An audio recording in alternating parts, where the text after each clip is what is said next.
There exists a very human tendency to idealize events and personalities of the past. Like when people say, oh, back then everything was much better and now it's all worse. Today's politicians, musicians, judges, you just can't compare them to how they used to be.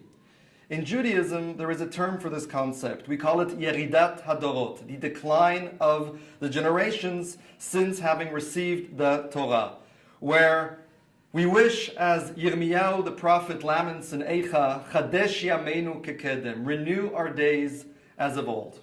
This being said, if we turn to this week's Parashat Shoftim, that speaks about the appointment of judges, here we read that when a person has a legal case where a ruling is necessary, he or she should consult the Kohen, the Levi, or the judge, Asher yeh bayamim hahem, that will be present in those days.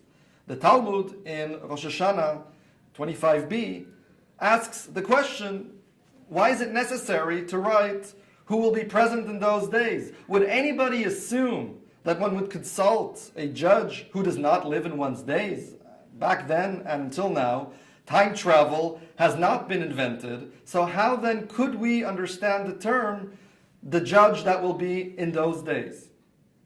Here the Talmud elaborates that it is unnecessary and even counterproductive to compare today's judges to those of the past. As the verse in Kohelet teaches us, Al tomar ma haya shehayamim ha-rishonim hayu tovim me'ele. Do not say, how is it that the former days were better than these? In other words, it is of not much use to always nostalgically mourn the leaders of the past while questioning the competence and authority of today's leaders.